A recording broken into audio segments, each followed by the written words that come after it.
How are you all enjoying the summer weather? Yes, summer weather, yes, you're right. It's all a state of mind. It all depends how you want to view the world. It's on. Is it on?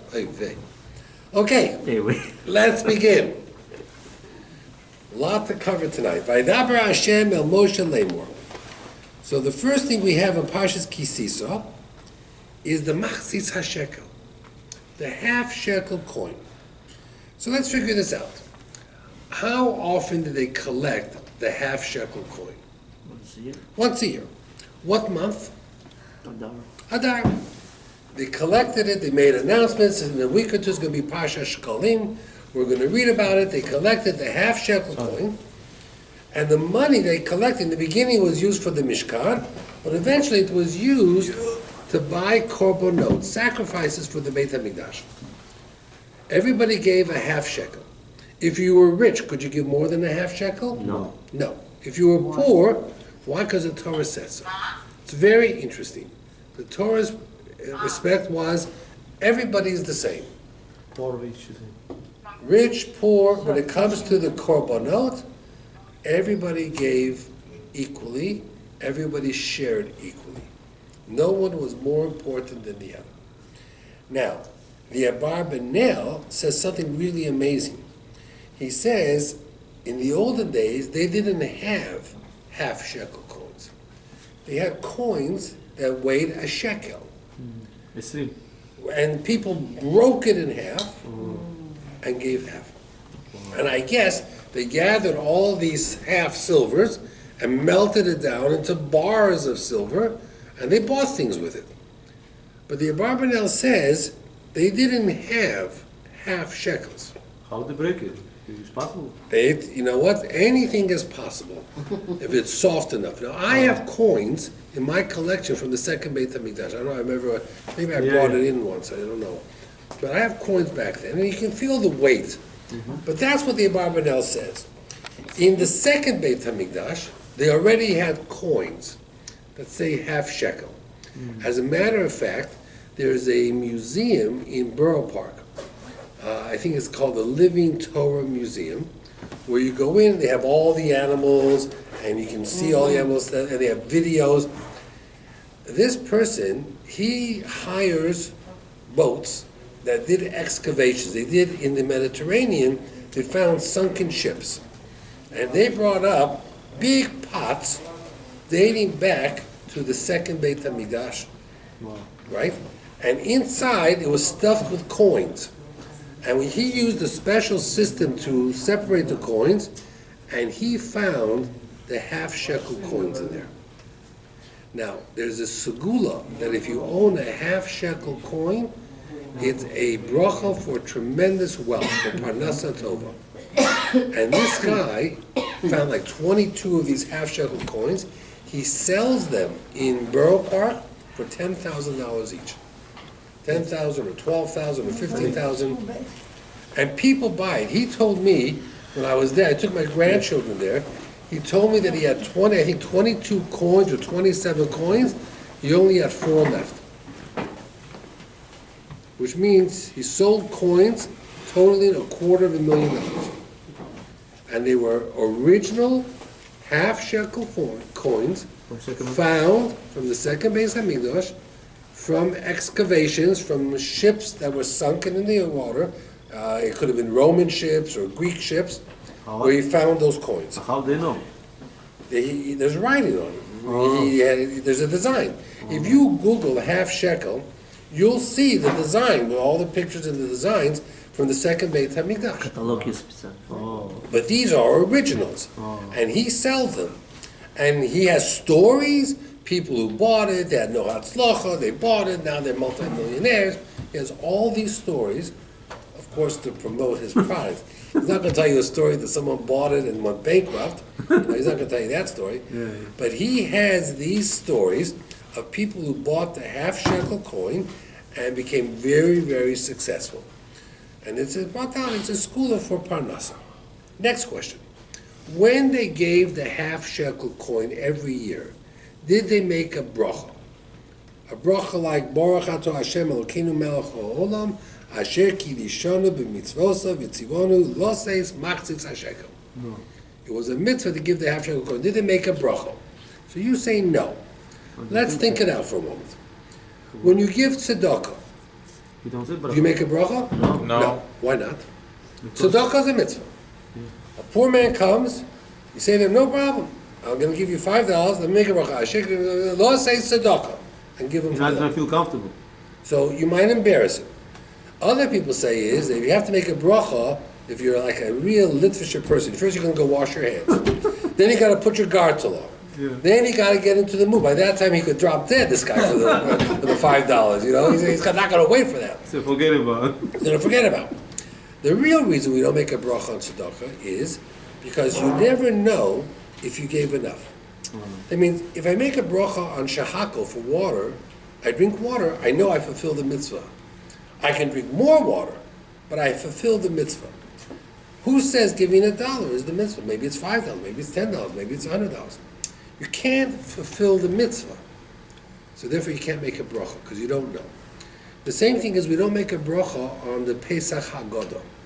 It's one of the Torah mitzvahs. V'yigav l'bincho. You're supposed to talk that night of the story of Pesach. Some people say the bracha is part of Kiddush, because you say Zecher l'tzias Mitzrayim.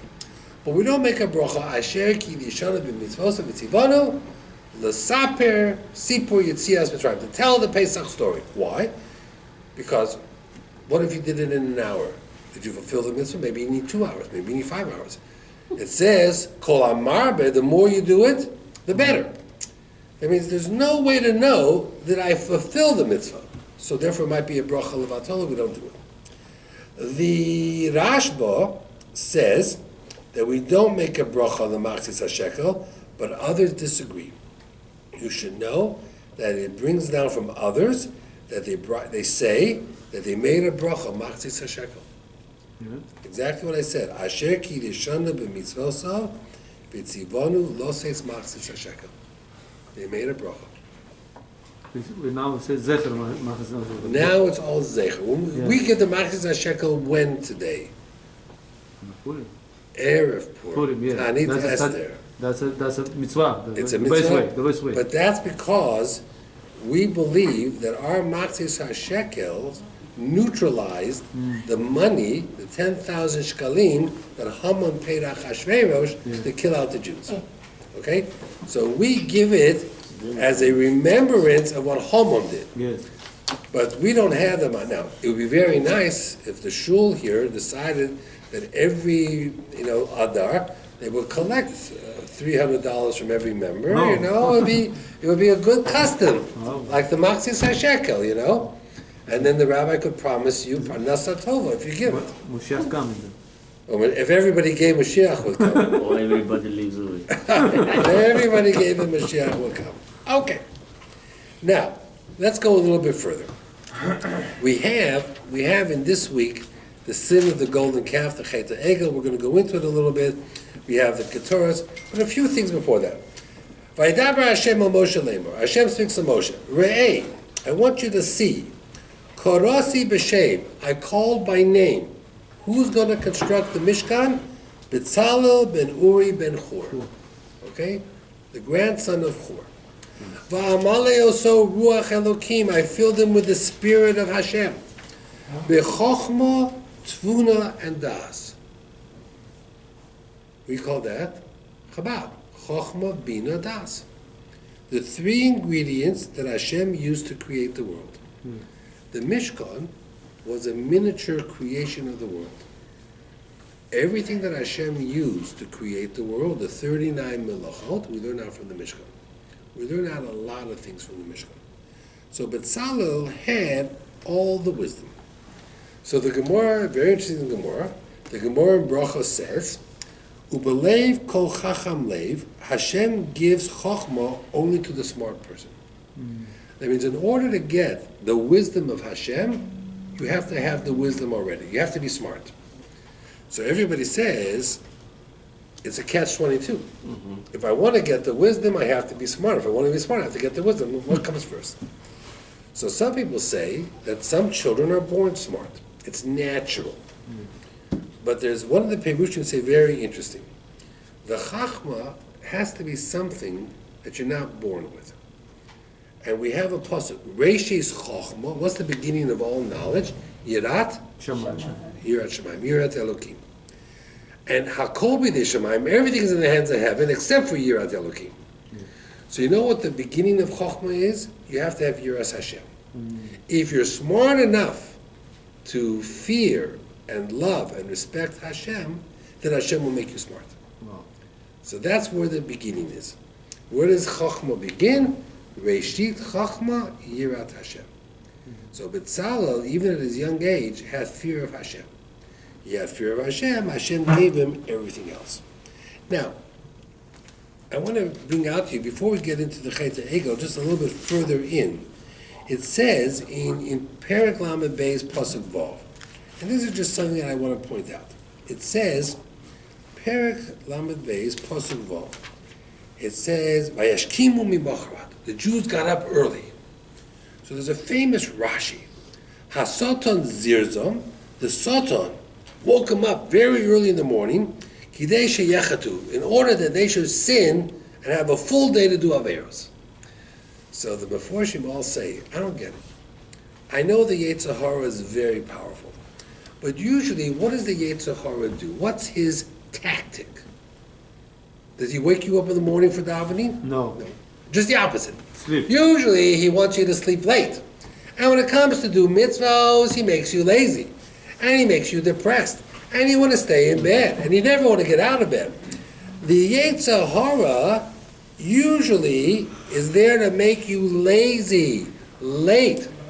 You know, not that you would come to a sheer late, God forbid, no one would do that. But that's the Yetzer Hara. That's the Yetzer Hara. Yet here, what did the Yetzer Hara do? He got everybody up early. Yes. It's like a shock. Opposite. Opposite. I'll give you an example of opposite. Do people like money? Yes. If someone comes to you and says, here, in this drawer is $10,000, it's yours. Would you take it? Hell Sure. yeah. Why not? Why not? You ask a question. Why not? Of course. But, No but. But the Jews are leaving Egypt. Yeah. Hashem says to Moshe, Moshe, before they leave Egypt, please, no, please, Take a look. tell the Jews to take the money of the Egyptians. Why? Because if they leave without the money, Avraham will be angry at me. I said to Avraham Avinu, they're going to be slaves for 400 years. And afterwards, they're going to go out Rich. rich. And if they don't go out rich, Avraham is going to have a complaint. So please tell them to take the money. So the Meforshim say, Moshe had to beg them to take the money. Who needs to be begged to take the money? He says the Jews in Egypt, they didn't want to take the money. Why? Because it was a mitzvah to take it. The minute there was a mitzvah to take it, you know what the Sultan says? You don't want the money. What are you going to do with it? There's nothing to buy in the desert. And then you're going to schlep it? How are you going to schlep it? You have to carry food and water. You don't have room to carry gold. You're going to drag all that gold. Your muscles are going to hurt you. Your bones are going to hurt you. The Jews in Egypt, because it was a mitzvah to take the money, were convinced not to take the money. Comes to the Yam Suf, there was no mitzvah to take anything from the Yam Suf. They couldn't leave it. Moshe had to drag them. We gotta go. Nah, there's more jewels over here. But you have all that gold from Egypt. Yeah, we don't have enough. We want more. In Egypt, They don't want to take he had to beg him to take it. By the Yam Suf, he couldn't get him away. What's the difference? There it was a mitzvah, there was no mitzvah. The minute there's a mitzvah, the Yetzer Hara works overtime. As a matter of fact, if two people do something, two people give tzedakah. This guy has the mitzvah, this guy does not. You know whose reward is greater? The guy who has the mitzvah. Because if he has the mitzvah, the Yetzer Hara is convincing him not to do it. So if you have a mitzvah, let's look at the Meraglim, the spies. They're waiting to come back, and they give a horrible report. What does everybody do that night? The whole night they're crying. It's bad, it's terrible, God hates us, God doesn't want us to go in. Moshe is like astounded. You're talking about someone who did 10 plagues in Egypt, is giving you man, food from heaven, a be'er, clouds all around you, flattening out mountains, and when the Egyptians came to attack you, he wiped out the whole army, the most powerful army in the world. And you don't want to go? Of course not, because the Yetzer Hara said, don't go, it's a mitzvah to go. Okay, so what does Moshe say to the Jewish people? I got it. Guess what? No more mitzvah to go. No more mitzvah. You're all going to die in the desert. The next day, what do a bunch of people do? What do? They go. Yesterday, they were crying, we can't go. Hashem says, okay, you don't have to go. The next day, no, we're going. And they all got wiped out. I don't understand. Yesterday you were crying, and today you're not? Yeah, yesterday there was a mitzvah to go, so the Yetzer Hara said don't go. Today there's no mitzvah, so the Yetzer Hara says do whatever you want. That means it's an amazing thing, the power of the Yetzer Hara. The power of the Yetzer Hara to create what we call confusion. That's what he does. The Yetzer Hara creates panic, confusion. And you're confused. You don't know what's right and what's wrong. That's why you go to Das Torah, because you want someone to give you some really common sense advice. Because once that Yetzer Hara starts working, he works overtime. You have no way of knowing what's black and what's white. It's so confusing, it's not to be believed. Okay, let's try to understand a little bit more of what took place in the Beis HaMikdash, or in the Mishkan, or in the desert by the Chet HaEgel. What happened? After Har Sinai, after the 6th day of Sivan, Moshe told him all about the 10 Commandments, the Aseret Adibros. Then Moshe goes up to Shemayim, and he says, I'm going to be away for 40 days and 40 nights. And he is. He's away, 40 days and 40 nights. Who's in charge? Aharon and Hor, very capable people. Comes the very end, and the people look at their watches, and they say Moshe is 6 hours late. Got it. More than that, the whole world gets dark. It's like an eclipse. And they look up and they see a body floating. The Satan gives them an image. And they panic. The Yetzer Hara did his job, they panic, Moshe is gone, we have to replace him, let's make a golden calf, something that will live forever. It wasn't necessarily idol worship, but whatever it was. And Hashem says to Moshe, go down. Your people, the R.Rabbi or whatever, have corrupted themselves, they've done a terrible Avera. So the Yoznaim LaTorah, Reb Zalman Sorotzkin, he says, I don't get it. Hashem, who knew what was going on downstairs, Moshe didn't know, Hashem knew, could have said to the same Moshe 6 hours earlier, Moshe, go down, trouble is happening, before trouble starts. That means, if you're Moshe, you know what you would say to all this? I got set up. Hashem knew exactly what he was doing. He could have sent me down 10 hours earlier. But he kept me up here in the dark, and when I was 6 hours late, then he says, hey, go quick, number one. Number two, where did they get all this gold? Yeah. Hashem gave it to them, okay? Who let the Satan show Moshe's body floating in the air? Hashem let the Satan do it. The Gemara brings down that once Rabbi Yeshua ben Levi and Rabbi Akiva, there's this whole thing here, that Hashem prevented the Satan from causing them problems. They were protected from the Satan. Hashem could have protected the Jewish people from the Satan also. He could have said to the Satan, sorry, they're off limits to you. So the Yoznaim LaTorah says a shocking explanation. He says everything that happened was a total setup from beginning to end. He says that it was all Hashem's plan, and Hashem wanted the Jewish people to fall and fail, and Hashem set it up, not the Satan. Now, why? The big question comes why. And he says as follows. He says, ever since the days of Avram, we spoke about this here, there was a goal. Avraham, Yitzchak, Yaakov. They were trying to fix whose sin? Adam and Chava. Right? Adam and Chava sinned, death came to the world. Avraham says, I'm going to change that. I'm going to fix the sin of Adam and Chava we're going to go back to the way it was. People would live forever. There would be no Yetzer Hara, there would be no Averos, Mashiach would come. And it says, at the time of accepting the Torah on Har Sinai, they were compared to the Malachei Hashores. As a matter of fact, what does it say? Elokim atem, you are like God. Ubnei Elyon kulchem, you're like angels. And the angels gave them gifts and presents. The Jewish people at Har Sinai had accomplished the goal. Death was gone. Paskazuhu mason. They would live forever. They had achieved the goal. Then the Azdai Torah says there was just one problem. He says the Jews had reached that level. What about the rest of the world? No. They weren't even close. As a matter of fact, the only non-Jew who came was Yisrael. Now Moshe knew this. So Moshe took out the R.Rabbi. He was hoping, if I can bring a few 100,000 non-Jews from all over the world and bring them up, Hashem would say the whole world was saved. Didn't work.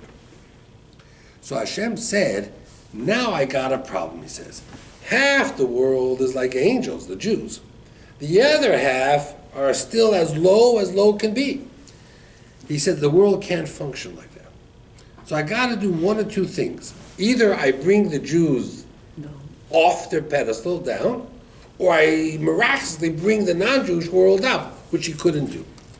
So he says, Halo mina hechrach, he had no choice. Lahorid es Yisrael, he had to bring the Jewish people down.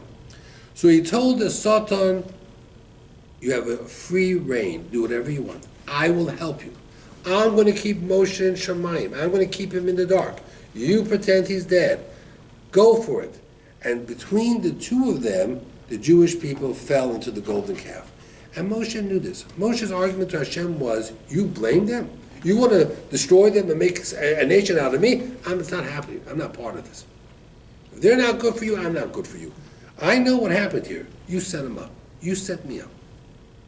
Moshe was clear. And he says, the Oznaim Torah, he says, tragically, over the years, there are many opportunities for Mashiach to come. But you know why Mashiach never came? Because we have partners in the world. And our partners in the world are just not spiritual. Now that's shocking. Because what he's saying is that as much as we want to work on ourselves to be spiritual and bring Mashiach, if we cannot influence the goyim around us, Mashiach can't come. Now that's a shocking statement. Sheyesh lonu, he says, our problem is our partners. Sheyesh lonu im umas olam betikun olam. We have partners to fix the world, the goyim. Onu sovim b'chomeshik imegulu seinu. We have suffered in all our exiles because we were ready, but they weren't. Most of Judah are ready too. Today. Yeah. But there were times, Yeah. like during the days of Chizkiyahu and other times, there were times when the Jewish people were really ready for Mashiach. Tzaddikim. They were tzaddikim. And it just didn't happen. It just didn't happen. Now, let's go a little further. Let's take this a little bit further. Moshe comes down. He's angry. Why is Moshe angry? You could say, because they made a golden calf. But Hashem told him that. Hashem said to Moshe in Shemayim, they took the shortcut. If a Jew wants to go against every mitzvah in the Torah, how long does it take? Almost a year. You got to come to Yom Kippur to eat on Yom Kippur. You have to come to Pesach to eat chometz on Pesach. You have to come to Sukkot not to sit in the Sukkah. You know, it takes you almost a year. If you really wanted, if you made it your life goal to violate every mitzvah in the Torah, which means you have to rob and steal and rape and kill and all that, but we won't go there. It'll take you about a year to do. But there is a shortcut. You could violate every mitzvah in the Torah in 2 seconds. Just worship idols. So Hashem said to Moshe, Moshe, the Jews didn't take a year. They took a shortcut. So he knew what was waiting for him down there. So why did he get so angry? So the answer sometimes they give is, seeing is believing. I can tell you something, but you just hear it. When you see it, Believe It makes your blood boil. I saw one of the Perushim say very interesting. Is you know what got Moshe so angry? They thought he had just died, right? That was the whole thing. They died. Moshe comes down to the camp. There's 3 million people. They just heard the news Moshe probably died. What were the people doing? Fine. They were having a party. Yeah. How do you think that made them feel? Nobody was crying. Nobody was in Shiva. Nobody was mourning him. You think you come down to 3 million people, and Moshe probably said to himself, if they think I'm dead, I'm sure they're brokenhearted, they're crying, they tore their clothes. What are they doing? Fine. Music, singing, dancing, the wicked king is dead, wild. Imagine how Moshe Rabbeinu felt. Imagine a person, if he could see his own death, and when he dies, his children start celebrating that the father died. Finally, the ogre died. The horrible father died. What would that tell you? That's horrible. So Moshe Rabbeinu got very angry because he saw how happy they were that he was dead. That's frightening. That's scary. So what does he do? He's angry. What does he do? He takes the luchos, and what does he do? Throw it. He smashes them into 100 pieces. Okay? Let's figure this out. You come home, you're learning in Kollel, and you come home with your Gemara under your arm and your Chumash under your arm. You walk into your house, and the house is a mess, and the children are going crazy. And you're furious. Where's your wife? How come she's not getting the kids together? How could the house be in such condition? So what do you do when you're angry? Logic. You take your Gemara and your Chumash, and you throw it to the ground. What would that say about you as a person? Bad. Not a good idea. No. Okay? Why don't you throw a Chumash on the ground? Because What? Hashem names. Because it has Hashem's name in it, right? Did the Luchos have Hashem's name in Yes. it? Many times. So the question is, I understand, Moshe, you're angry. And I understand the Jews don't deserve this wonderful gift. But how do you smash Hashem's name on the ground? It doesn't make sense. You could put it on the ground, put it on a table. He had a box for it, an aron. Put it in the aron, put it away, leave it on the mountain. But to smash it, Hashem never told him to smash it. Later on, the Gemara says, Hashem says, good job. And at the end, in Mizos HaBracha, it says the last great thing about Moshe, the Einei Kol Yisrael, that he smashed the luchos in their face. But the question is, how could he do it? It doesn't make sense. It defies logic. So there's a few interesting answers I found. One answer is, the luchos were extremely heavy. They were so heavy, no person could actually carry it. It was like the Aron. Who carried the Aron? Hashem. Hashem. That means the Kohanim didn't carry the Aron. When the Kohanim held the Aron picked them up like they were walking on air. Yeah.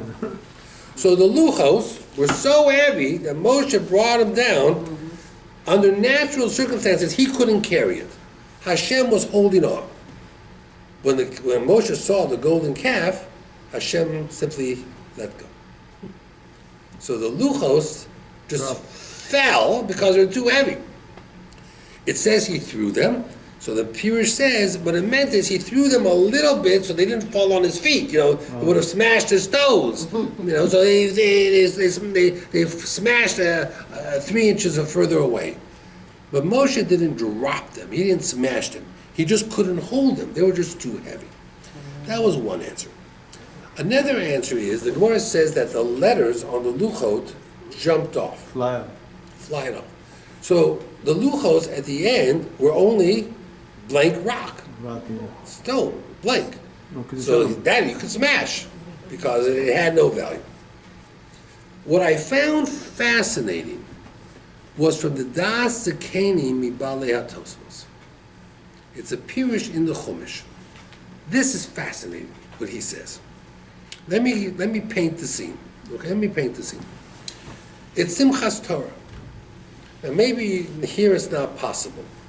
In some Ashkenazi shuls, what do Simchas Torah? They put away all the tables. They take the tables in the yeshiva. They take the tables, they put one on top of the other. They put all the tables aside. You take out the Torah, and you're dancing. And now you're aside, and you're dancing, you're carrying this big, heavy Sefer Torah, and in the corner of your eye, you see a guy choking. A little kid choking. You're a Hatzolah member, you have a Torah in your hand. You're going to run over to help the little kid, but without Torah, you're not going to run very fast, and you can't get your kids, and you can't get your stuff. What should you do? To give somebody, just pass it. Nobody around. What do? Drop. You take the Torah, you put it on the ground, and you run, you save the life. People are going to scream and yell, 40 days, we have to fast. What are you supposed to tell the kid? Die slower? Don't choke? What are you supposed to tell the kid? Right? I mean, you're stuck. Yeah. You're in the shul. You don't know what to do. Nobody there. No table to put it on. No one to give it to. The kid is choking. Seconds can mean the difference between life and death. There's no question what you do. The Moshe Zakeni Mibalei Tosfos says, Moshe was carrying the luchos. The Jews were sinning. Moshe says, I got to get there to stop them. If I carry the luchos, it will take me half an hour. If I drop them, it will take me 5 minutes. What is the halacha? Drop it. Drop it. Save the life. Save the life. Wow. And he says over here, listen to what he says. It's amazing what he says. What? The das sekeni mibali hatosos. Umikan, he says, yesh lilmo, from here we can learn. She'im adam knows a sefer Torah. A person is carrying a Torah. For whatever the reason, he's carrying the Torah. And he sees a bunch of people about to do a terrible aveira. And he can't go quickly to stop them. Why? We may say for Torah because he's carrying this heavy Torah. Throw away that Sefer Torah. Stop the sin from happening.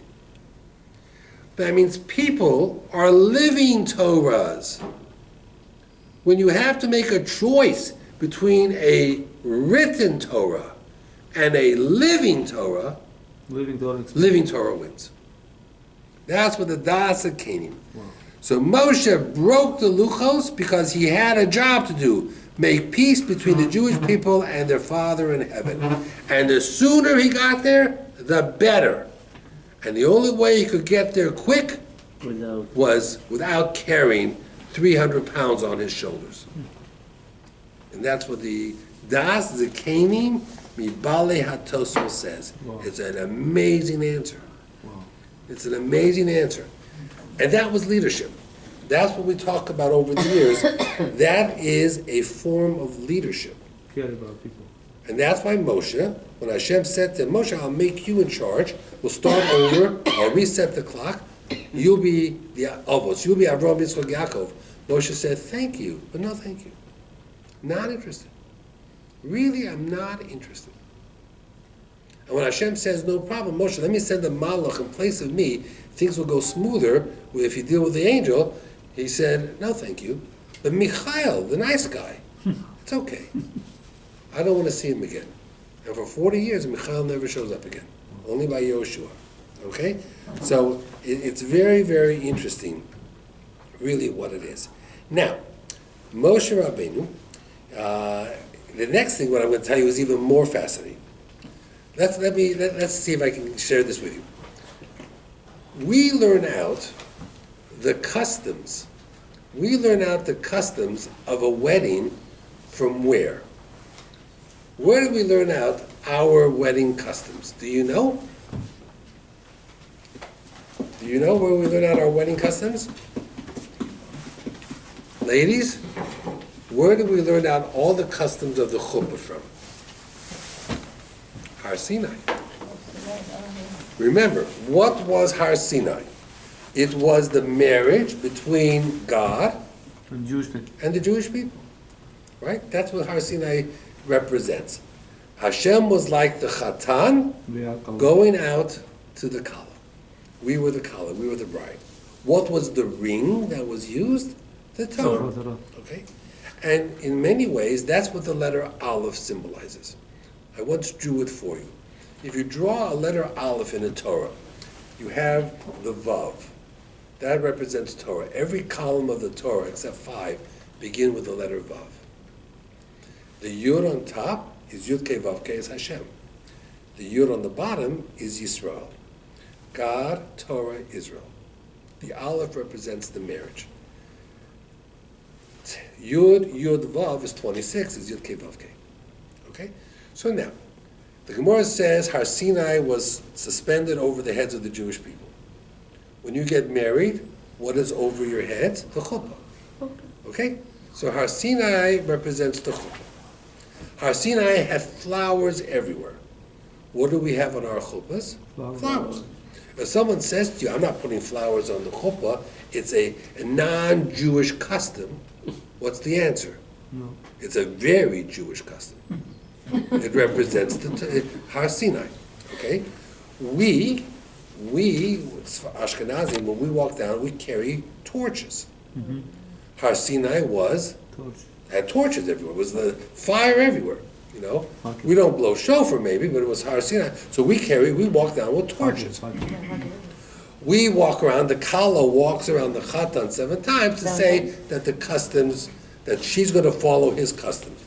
I told you in the Bukhari community, they're going to start that the boy walks around the girl 7 times because It's never ever.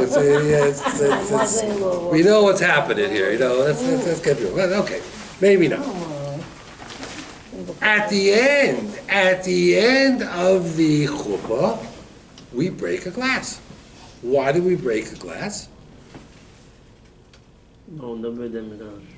Because to remember the Beit HaMikdash. And you don't break the glass before you sing Imesh Kochechi Yerushalayim. And if you have a good chazan, whose tune does he sing? Shweki, of course. Shweki's. You don't get away without Shweki's tune. Imesh Kochechi Yerushalayim. Reb Hai Gaon, okay, he was a Sephardi, part of the Gaonim. Reb Hai Gaon gives a different reason for breaking the glass under the chuppah. We break the glass to remind us that Moshe Rabbeinu broke the luchos under the chuppah. That means when the marriage, when the Jewish people violated the trust,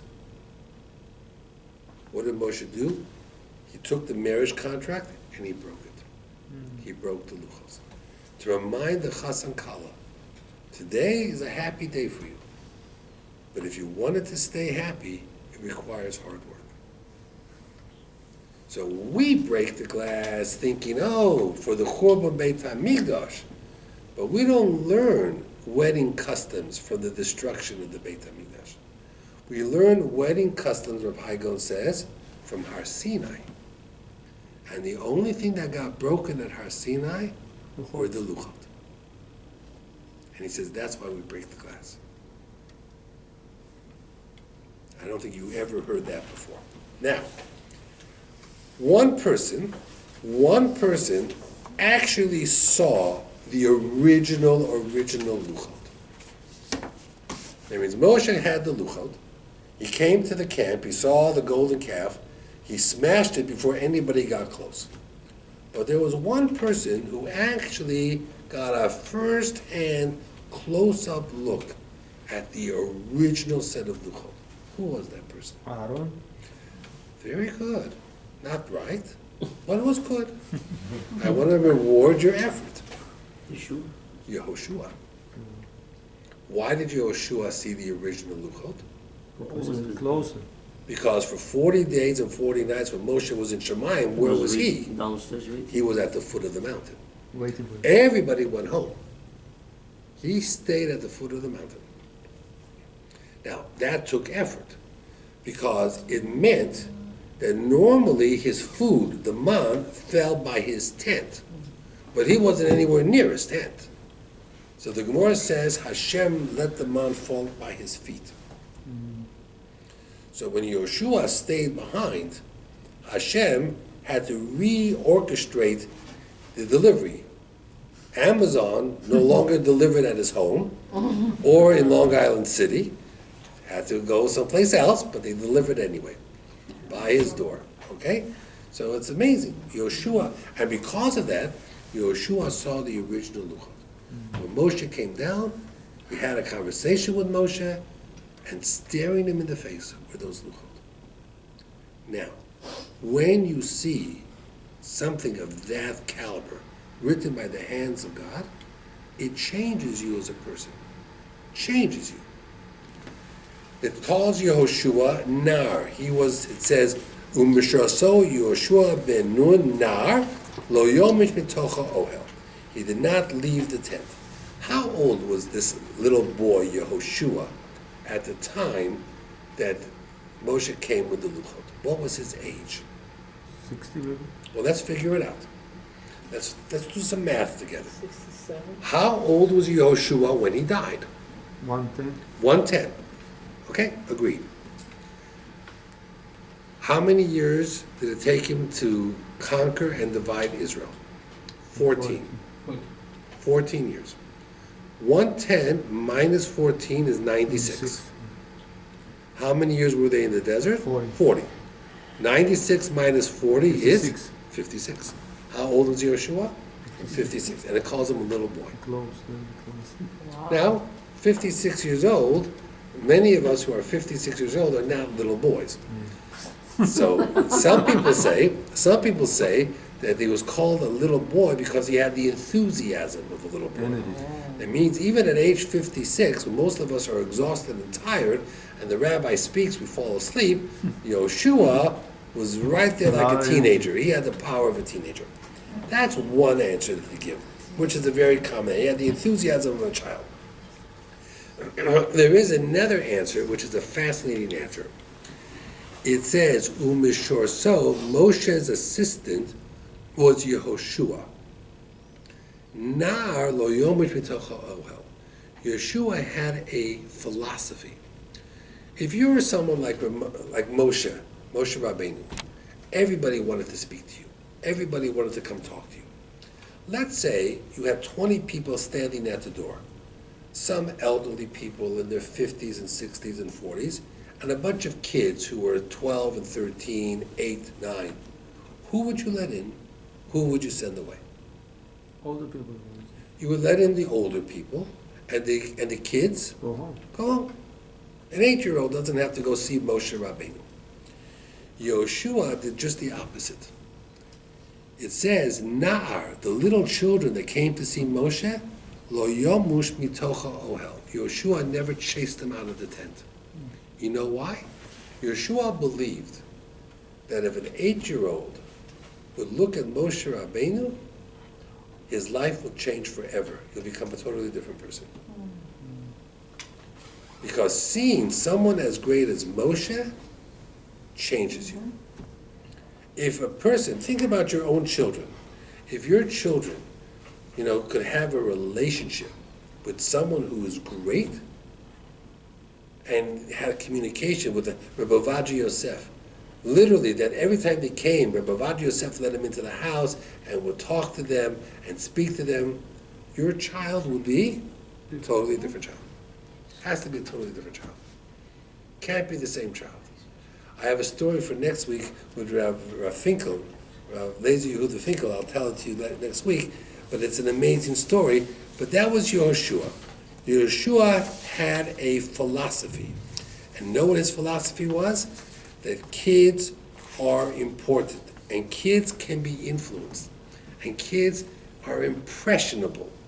And the same way what we do with kids is impressionable.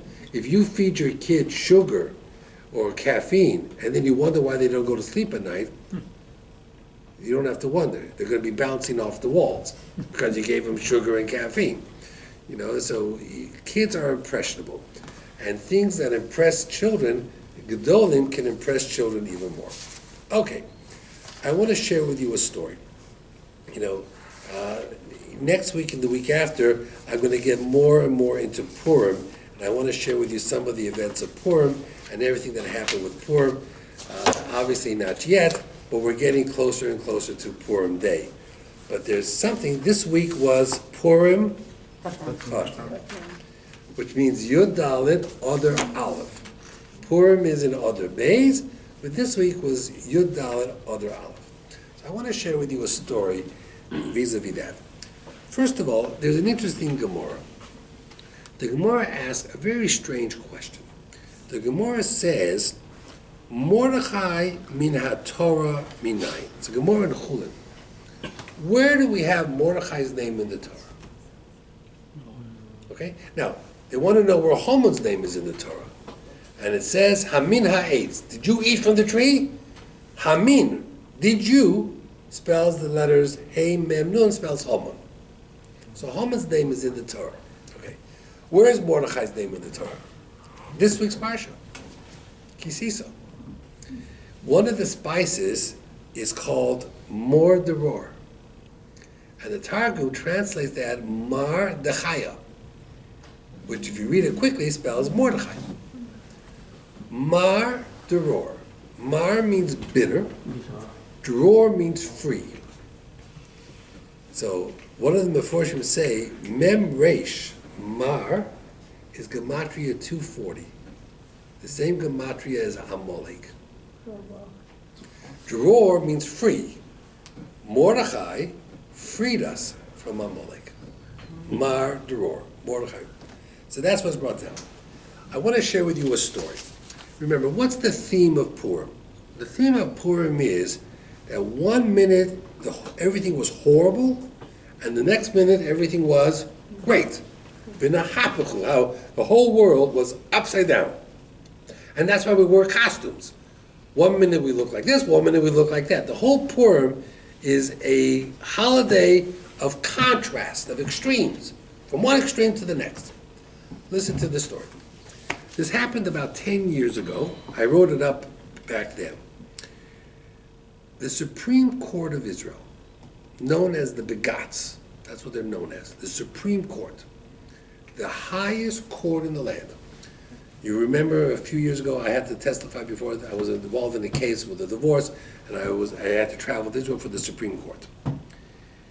They decided to take on some very politically charged issues.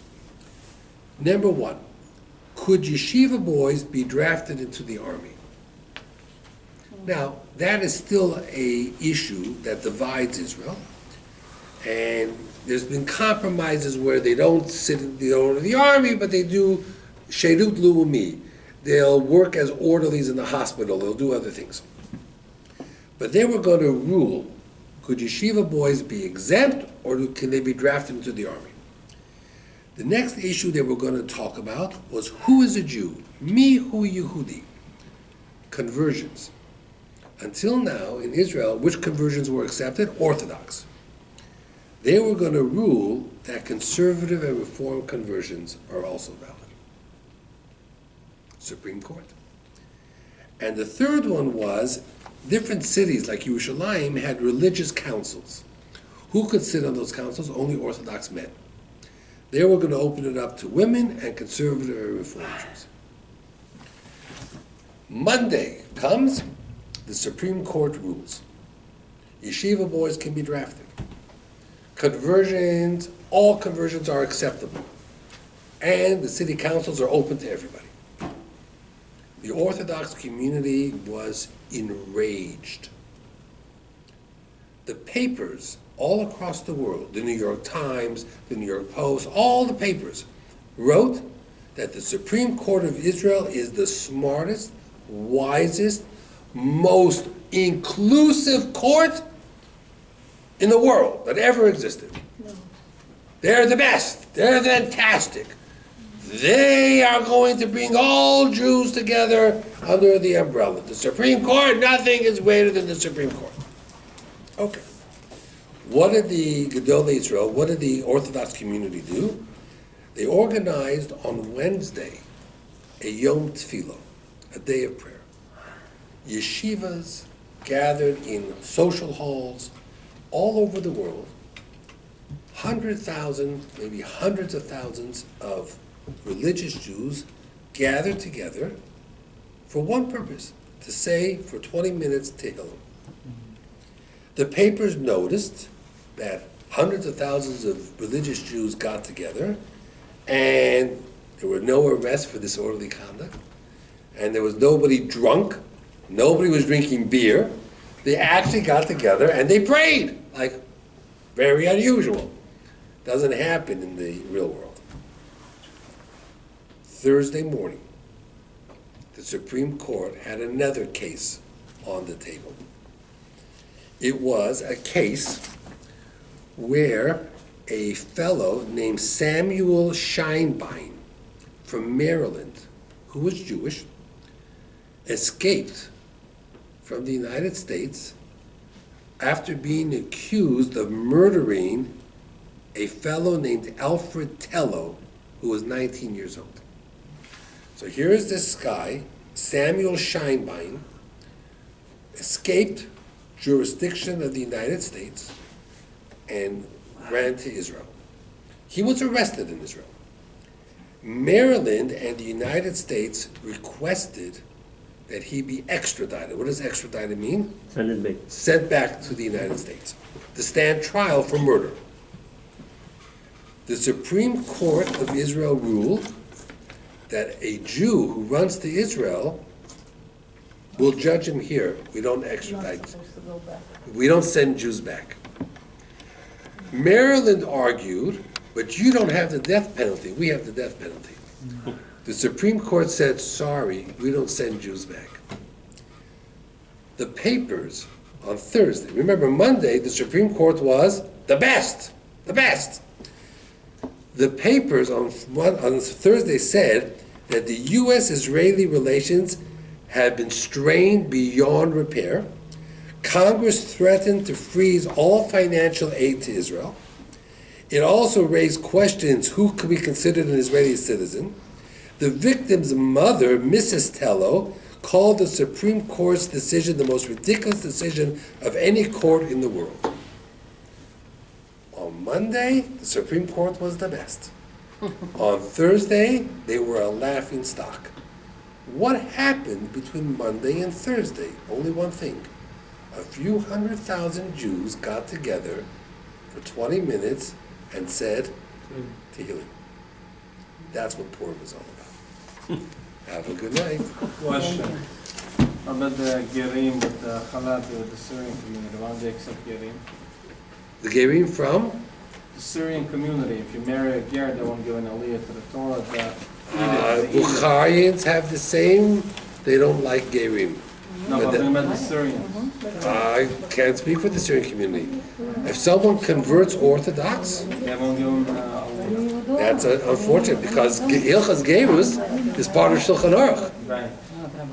right? People convert. Say it again, I didn't get it. He's asking why in the Syrian community, if you convert and you become Jewish, they don't accept you. Don't accept. Well, that's what he says. And And the truth is, It's a big sin, no? yeah, because there is a process. Orthodox Jews, we accept The Gerim. most thing in the Torah says about Sure.